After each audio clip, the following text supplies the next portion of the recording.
দিনব্যাপী অতিবৃষ্টিপাতের ফলে পাহাড় ধসের সম্ভাবনা রহিয়াছে।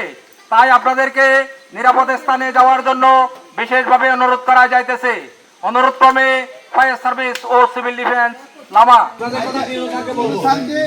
যেভাবে ভালো হয় ওভাবে অবশ্যই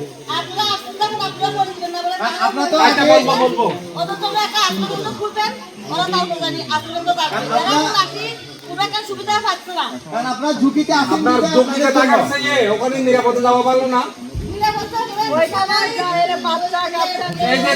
যেমন ধরেন এই ঘরটা ফুল ঝুঁকিপূর্ণ, কি করবেন নিজে যদি আজকে 3 দিন থেকে বিদ্যুৎ নাই, পানি নাই, মোবাইলে চার্জ দিতে পারতেছি না। কি অবস্থা একটা দেশের পরিস্থিতি আশ্চর্যজনক ব্যাপার।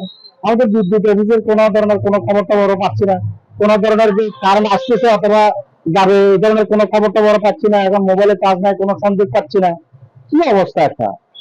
লামায় প্রবল বর্ষণে 3 দিনের একটানা প্রবল বর্ষণে জনজীবন দুর্বিষহ হয়ে উঠেছে, যার ফলে প্রতিটি জনবসতিপূর্ণ পাহাড়ে ফাটল ধরেছে, যার ফলে যে কোনো সময় ধসে পড়তে পারে পাহাড়গুলো এবং প্রাণঘাতীর সম্ভাবনা রয়েছে প্রচুর।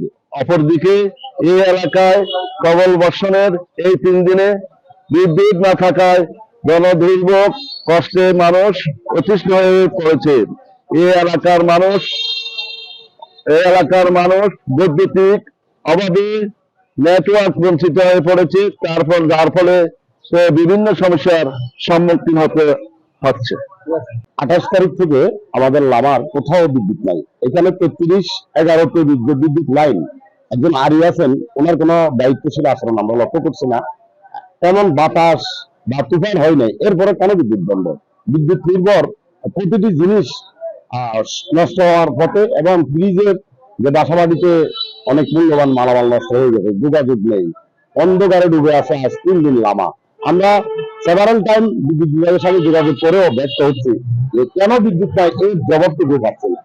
টানা কয়েকদিনের বর্ষণে লামাতে বিদ্যুৎ বিচ্ছিন্ন হয়ে পড়েছে পুরো লামাবাসী। এই বিদ্যুৎ বিচ্ছিন্নতার কারণে আমরা সব মানুষই ইন্টারনেট সংযোগ থেকে বিচ্ছিন্ন, সমগ্র দেশ থেকে সমগ্র পৃথিবী থেকে আমরা বিচ্ছিন্ন হয়ে পড়েছি। কারোর সাথে যোগাযোগ করা যাচ্ছে না, এবং কারোর জরুরি প্রয়োজন যোগাযোগ করার ব্যবস্থা আমাদের এখন নাই। টানা 3 দিন ভারী বর্ষণের ফলে আমাদের লামাতে আজ থেকে প্রায় 3 দিন ধরে বিদ্যুৎ বিচ্ছিন্ন।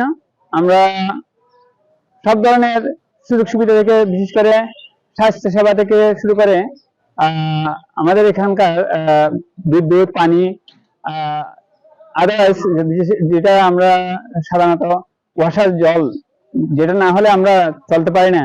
আমাদের এমন অবস্থা যা বলার নেই, খুব কষ্টসাধ্য আমাদের জীবনযাপন চলতেছে।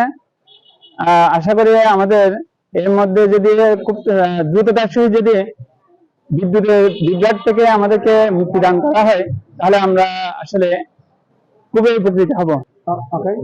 বান্দরবানের লামায় যেহেতু একটি পাহাড়ি এলাকা, সেখানে ভারী বৃষ্টি হওয়ার কারণে পাহাড় ধসের আশঙ্কা রয়েছে। পাশাপাশি আজকে 2 দিন ধরে লামায় বিদ্যুৎ নেই। বিদ্যুৎ না থাকার কারণে মানুষের যে হাতের যে মোবাইল, কম্পিউটার, ল্যাপটপ, হাসপাতালের যে রোগীর যে দুর্ভোগ, দ্রুত বিদ্যুৎ চালু করলে হয়তো এই সমস্যাটা সমাধান হবে।